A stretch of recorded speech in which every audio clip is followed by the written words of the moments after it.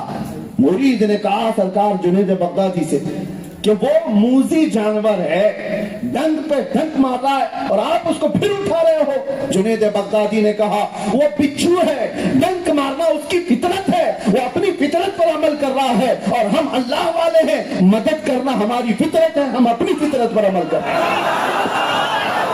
نعرہ تکبیر، نعرہ رسالت، یا رسول اللہ. مدد کرنا ہماری فطرت ہے، ہم مدد کر رہے ہیں. اسی لیے میرے عزیزو، یہ یہاں سے کنسپٹ لے کر کے جاؤ اولیاء کے آستانے سے، اولیاء کے آستانوں سے. مجھے بڑی خوشی اس بات کی بھی ہے کہ یہاں لنگر روزانہ چلتا ہے، ہر ایک کو کھلایا جاتا ہے. یہی اولیاء اکرام کا طور طریقہ تھا. غوث پاک نے فرمایا میں نے ساری نیکیاں الٹ پلٹ کر کے دیکھ لیا، 2 نیکیوں سے زیادہ محبوب اللہ کے ہاں مجھے نہیں نظر آئی. غوث پاک کے آستانے پر بھی یہ موجود ہے. غوث پاک کہتے ساری نیکیاں الٹ پلٹ کر دیکھ لیا، 2 نیکیاں مجھے لگی. پوچھا کون سی؟ کہا ایک ننگوں کو کپڑا پہنانا، دوسرے بھوکوں کو کھانا کھلانا. غوث پاک نے فرمایا، اور اسی وجہ سے 1000 سال ہو گئے غوث پاک کا لنگر آج بھی چل رہا ہے. ایک اور بات میں بتا دوں، کاٹنے اور اس کی بات آپ نے سن لی، جوڑنے کی. اسی طرح سے تمہارا مقصد جینے کا کیا ہونا چاہیے؟ کیا ہونا چاہیے؟ حضرت شفیق بلخی بڑے پائے کے بزرگ ہیں، ان کے زمانے کے بزرگ ہیں ابراہیم بن ادھم. ابراہیم بن ادھم راستے سے گزر رہے تھے. انہوں نے دیکھا جنگل میں ایک لومڑی کو، اس کے چاروں پیر کٹے ہوئے ہیں، یعنی سمجھ لو 2 ہاتھ اور 2 پیر اگر سب کٹے ہوئے ہیں، چل نہیں سکتی، خالی دھڑ ہے لیکن ہڈی کٹی ہے، تازہ ہے. ارے جو چل نہیں سکتی، پھر نہیں سکتی، اس کو تو مرنے کی کگار پر ہونا چاہیے، ہڈیاں نکل جانی چاہیے، لیکن وہ ہڈی کٹی ہے. ابراہیم بن ادھم کہتے ہیں اس کے صحت مند ہونے کا راز کیا ہے؟ یہ کیسے اتنی صحت مند جی رہی ہے؟ کہتے دور کھڑے ہو کر کے دیکھنے لگے. اللہ اکبر، نظام قدرت دیکھو. ایک کوا اپنے منہ میں روٹی لے کر آتا ہے، اس لومڑی کو کھلا کے جاتا ہے. ہر گھنٹے پہ کوا آتا ہے، کچھ نہ کچھ چیزیں لے کر آتا ہے، اس لومڑی کے منہ میں ڈال کے جاتا ہے. یہ لومڑی اٹھ بھی نہیں سکتی، چل بھی نہیں سکتی، لیکن کوا آ کر کھلا رہا ہے، جا رہا ہے، کھلا رہا ہے، جا رہا ہے. رب کا نظام. اب توجہ، ابراہیم بن ادھم نے دیکھا یہ جانور معذور ہے، اس کو جب رحمان میرا کھلا سکتا ہے، میں اشرف المخلوقات ہوں، میرا رب مجھے کیسے نہیں کھلا سکتا؟ یقیناً کھلائے گا. آپ کا بھی یہی عقیدہ ہے؟ ہاں، لیکن ساتھ میں دیکھو ابراہیم بن ادم نے کیا کیا. اسی دن جا کر کے زنجیروں سے اپنے ہاتھ باندھ لیے, پیروں کو بھی باندھ لیا رسی سے, اور ایک پہاڑ کی چوٹی پہ لیٹ گئے, سو گئے کہ مجھے بھی کوا کے کھلائے گا. کوئی کوا صبح سے شام تک آیا نہیں, بھوکے رہ گئے. دوسرا دن آیا, کوئی کوا نہیں, کوئی چوٹی بھی نہیں. وہاں کھلایا جا رہا ہے, یہاں نہیں کھلایا جا رہا ہے. تیسرا دن آیا, لوگوں کو پتہ بھی چل گیا کہ ابراہیم بن ادم اپنے آپ کو باندھ کر کے پڑے ہوئے ہیں. شفیق بلخی گزر رہے تھے, بڑے بزرگ. لوگوں نے ان سے کہا ابراہیم بن ادم کا حال دیکھیں, وہ زنجیروں سے اپنے آپ کو باندھ کر کے پڑے ہیں جنگل میں. آپ آئے, کہا ابراہیم کیا بات ہے؟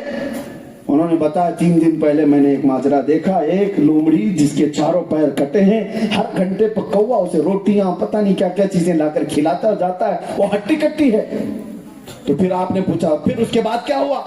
ابراہیم بن ادم کہتے ہیں تو پھر میں نے بھی اپنے ہاتھ پیر باندھ لیے کہ اللہ مجھے کیسے نہیں کھلائے گا. تو پہلا جواب تو شفیق بلخی کا کیا تھا؟ توجہ. پہلا جواب تو یہ تھا, کہا ابراہیم وہ خدا ہے اور تو بندہ ہے, تو اس کا امتحان نہیں لے سکتا. تو لیتا ہے اس کا امتحان لینے کے لیے کہ کھلائے گا کہ نہیں کھلائے گا. ارے اس کی مرضی ہو تو 70 دروازوں کے اندر بھی کھلائے گا, تم اس کے اوپر واجب نہیں کر سکتے. پہلا جواب تو یہ. دوسرا جو بہترین ہے تصوف کے باب, اولیاء کا مشن, بیابانی مشن, جو جواب شفیق بلخی نے دیا. توجہ. ابراہیم بن ادم سے کہا اے ابراہیم تم نے لومڑی کو دیکھا چاروں پیر سے کٹی ہوئی اور ایک کوا اس میں لا کر ہر گھنٹے پر روٹی کھلا رہا ہے, یہ دیکھ کر کے تم نے اپنے آپ کو زنجیروں سے باندھ لیا. کاش اے کاش ابراہیم تو نے لومڑی کو دیکھا اور لومڑی بننے کی کوشش کیا, کاش وہ کوا بن جاتا جو معذوروں کو کھلا رہا ہے. وہ کوا بننے کی کوشش کرتا جو معذوروں کو کھلا رہا ہے, تو ہٹا کٹا ہو کر لومڑی بننے کی کوشش کیوں کر رہا ہے؟ اللہ نے تجھے طاقت دیا ہے تو معذوروں کو کھلا, اور جب تیرے پاس کچھ نہ ہو تو پھر رحمان ہر دروازہ تیرے لیے کھولے گا. یہ اولیاء کا مشن ہے میرے عزیزوں, یہ آستانوں کا مشن ہے. دوسروں کی مدد کرنا اور خاص طور پر ٹانگ کھینچنے والی جو عادتیں ہیں, ایک دوسرے کو کھینچنا, اولیاء کے مسلک میں کبھی نہیں رہا, کبھی نہیں رہا. سب سے پہلے وہ دلوں کو پاک کرتے ہیں حسد سے اور کینے سے, بغض اور عداوت سے. دوسروں کے لیے اپنے دلوں میں کینہ بھرا رہنا. اور اسی لیے شب برات بھی گزر گئی آپ کی پتہ ہے, میرے آقا صلی اللہ علیہ وسلم نے فرمایا 2 لوگوں کی آج کی رات بھی بخشش نہیں ہوتی, ایک مشرک کی اور ایک کینہ رکھنے والے کی. مشاحن جو دل میں دوسرے مسلمان کے لیے کینہ رکھتا ہے, اس کی آج کی رات بھی دعائیں نہیں قبول ہوتی. شب برات کے متعلق کہا گیا. تو یہ جو ماحول ہے, اولیاء کے آستانوں سے ہمیں اخلاق سکھائے گئے تھے, آج ادب نکلتا جا رہا ہے. میں اکثر کل سے یہ کہہ رہا ہوں, مولانا سے بھی یہ کہہ رہا ہوں, جہاں جا رہے ہیں یہ سیلفیاں کیا ہیں, یہ فوٹو کیا ہے, یہ محفلوں کا ادب, یہ رونق سب ختم ہونے آ گئی. میں آپ کو بتاتا ہوں, حضور پاک صلی اللہ علیہ وسلم مسجد نبوی میں خطاب کر رہے ہیں, اور اسی وقت حضور نے مسجد میں یہ کہا بیٹھ جاؤ بیٹھ جاؤ. جمعہ کا دن ہے, حضور مسجد میں بیان کر رہے ہیں. ایک صحابی عبداللہ بن رواحہ, وہ راستے سے آ رہے تھے, ابھی مسجد میں پہنچے نہیں تھے, ان کے کانوں میں حضور کی آواز آئی, وہ گلی میں ہی بیٹھ گئے, مسجد نہیں پہنچے, راستے میں ہی بیٹھ گئے, اور اس کے بعد ایسے پیروں کو گھسیٹتے ہوئے مسجد کی طرف جانے لگے. لوگوں نے کہا وہ تو رسول اللہ نے مسجد میں پکارا ہے, مسجد والے اندر جو ہے بیٹھ جاؤ, آپ یہاں راستے پہ کیوں بیٹھے ہو؟ تو عبداللہ بن رواحہ کہتے ہیں حضور کی بات میرے کانوں پہ پڑ گئی تو مجھے عمل واجب ہو گیا, اگر اس کے بعد بھی میں کھڑا رہتا کہیں غداروں میں میرا نام نہ آ جائے. یہ حضور پاک صلی اللہ تعالیٰ علیہ وسلم کے صحابہ کا جو ادب تھا, یہی ادب اولیاء کاملین نے اپنا مسلک بنا دیا تھا, اپنا مسلک بنا دیا تھا. میرے والد گرامی رحمت اللہ تعالیٰ علیہ ہمارے علاقے کے درویش بابا تھے, شیموگا علاقہ ہے, کرناٹک ہے. ان کے صحبت میں کئی مہینوں گزارے. حضور بحر العلوم مفتی عبد المنان صاحب قبلہ رحمت اللہ تعالیٰ علیہ، بحر العلوم جن کو کہا جاتا ہے، وہ مفتی درویش بابا کے آستانے پر فتویٰ لکھنے کے لیے تھے. بڑے مفتی اور ایک درویش کے آستانے پر فتویٰ لکھنے کے لیے بیٹھے تھے. 6 مہینے وہاں گزارے بحر العلوم. میرے والد اس کے عینی شاہد، وہ کہتے ایک بار ایک بڑا سیٹ آدمی آیا، پیسے والا آدمی تھا، درویش بابا کا مرید تھا. وہ آیا اور جو تپائیاں رکھی ہوتی ہیں نا، ہم تو جو مولوی حضرات ہیں وہ نیچے بیٹھ کے پڑھاتے ہیں، تپائی جو ٹیبل رکھے ہوتے ہیں، اس نے اس کو پھلانگ کر کے جلدی سے درویش بابا سے ملنے کی تمنا کی، کیونکہ حضرت روم میں تھے. اور بحر العلوم مفتی عبد المنان بیٹھے ہوئے نہیں تھے، درسگاہ میں نہیں تھے، وہ تو اپنے کمرے میں تھے، لیکن ان کا گدا بچھا ہوا اور ٹیبل لگی ہوئی تھی. اس کو وہ پھلانگ کر کے آیا. میرے والد فرماتے ہیں درویش بابا نے اس کو پکڑ لیا اور کہا تو نے جو آج بدتمیزی کی ہے، تو ہوگا بہت بڑا مالدار اپنے گھر کا، سیٹ ہوگا اپنے گھر کا، تیرے پائجامے کا کونا بھی اگر اس کو لگ گیا تو میں تجھے اپنے آس پاس کہیں پھٹکنے بھی نہیں دوں گا، کیونکہ وہ ایک عالم دین کے بیٹھنے کی جگہ ہے. تجھے پتا ہے حدیث رسول ہے، قیامت کے دن میرے آقا نے فرمایا شہیدوں کے خون اور مفتی کے قلم کی سیاہی سے تولی جائے گی. ایک فقیہ کے قلم کی سیاہی شہید کے خون سے تولی جائے گی. یہ حدیث پاک ہے. اور میرے والد فرماتے ہیں اس سیٹ کو رات کے 11 بجے سے لے کر صبح 4 بجے تک وہ کھڑے ہو کر کے بتاتے رہے، کھڑے ہو کر ڈانٹتے رہے. میں کہا 6 گھنٹے؟ کہا ان کا معمولی ایسا تھا، ایک بے ادبی دیکھتے تو 6 گھنٹے لوگوں کو بیان کرتے تھے. یہ ہم بزرگوں کے آستانوں سے سیکھے ہوئے. یہ ہماری قوم کو آج کیا ہو گیا ہے، آتے ہیں کمر میں ہاتھ ڈال کر کے سیلفی لینا چاہتے ہیں، گلے میں ہاتھ ڈال کر کے علماء کے ساتھ کھڑے ہونا چاہتے ہیں. میرے عزیزوں، سنیوں کا یہ ماحول نہیں ہو سکتا. سنی تو مشہور ہی تھا ادب میں. ہم کو جو دنیا ٹانٹ مارتی ہے کس بارے میں مارتی ہے کہ یہ بہت زیادہ ادب کرتے ہیں. ہم کو ادب میں ہی دنیا پہچانتی ہے. قرآن کا ادب کرنے والے ہم لوگ ہیں، نبی پاک کا نام آئے تو انگوٹے چومنے والے ہم لوگ ہیں. اولیاء کاملین سے وابستہ کوئی چیز ہو تو اسے زمین پر رکھنے نہیں دیتے، چوم کر اوپر رکھ دیتے ہیں. یہ سنیوں کے گھروں میں ماحول ہے یا نہیں؟ ارے فاتحہ بھی اگر ہمارے گھر میں ہو جائے شیرنی کا ادب کرتے ہیں. یہ سنیوں کیا؟ تو جو قوم ادب میں تھی وہ آج بے ادب کیوں ہو رہی ہے جلسوں میں؟ اس چیز کا خیال رکھو. اولیاء کاملین کے آستانوں سے ادب سیکھو. بس اب میں اپنی گفتگو کو ختم کرتے ہوئے آخری یہ بات عرض کروں گا. ان اولیاء کا مشن کیا تھا؟ یہ آئے دنیا میں، یہ حلقے بنانے نہیں آئے تھے، یہ چیلے بنانے نہیں آئے تھے، بلکہ یہ آئے تھے. ان کا ایک کلمہ میں آپ کو بتاتا ہوں. مولانا جلال الدین رومی فرماتے ہیں، کہا کہ لوگ آپ کو بہت چاہتے کیوں ہیں، آج لوگ ٹوٹ پڑتے ہیں آپ کی طرف. مولانا روم نے کیا کہا، ہماری حیثیت ایسی ہے جیسے ہاتھ میں شیشے کا ایک ٹکڑا، دن کے اجالے میں شیشے کے ٹکڑے کو دیوار پر ادھر ادھر کہیں پر بھی آپ گھماؤ، شیشے کی روشنی جاتی ہے کہ نہیں جاتی؟ دیواروں پر شیشے کی روشنی جاتی ہے. تو مولانا جلال الدین فرماتے ہیں وہ شیشے کی روشنی، ہم بھی بچپن میں کھیلتے تھے، آپ بھی کھیلتے رہے ہوں گے. شیشے کا ٹکڑا لے کر دن میں آپ ایسے سورج کو دکھاتے اور پھر دیواروں کو اجالا کرتے رہتے، اس کی ایک روشنی پڑتی ہے. مولانا روم فرماتے ہیں اور جو شیشے کے ٹکڑے سے دیواروں پر اور پتھروں پر روشنی پڑتی ہے وہ شیشے کی نہیں ہوتی، وہ سورج کی ہوتی. شیشے کی نہیں ہے، وہ سورج کی ہے. یہ مثال اس لیے دے رہا ہوں، یہ اولیاء کاملین، یہ علماء صالحین، ان کی اپنی روشنی نہیں ہوتی. یہ بات کرتے ہیں مصطفیٰ کی، چمک وہاں سے پڑتی ہے اور یہ جس طرف گھومتے ہیں ہر جگہ روشن ہوتی ہے، ہر جگہ روشن ہوتی ہے. یہ کہاں سے آئی ہوئی روشنی؟ اسی آفتاب رسالت سے، اسی محمد عربی کے آستانے سے. اسی لیے ان آستانوں کا ایک ہی مشن ہے، ایک ہی مشن ہے، انہیں جانا، انہیں مانا، نہ رکھا غیر سے کام. للہ الحمد میں دنیا سے مسلمان گیا. یہ اولیاء کا مشن ہے. آج لے ان کی پناہ، آج مدد مانگ ان سے، کل نہ مانیں گے قیامت میں اگر مان گیا. عشق رسالت نہ ہو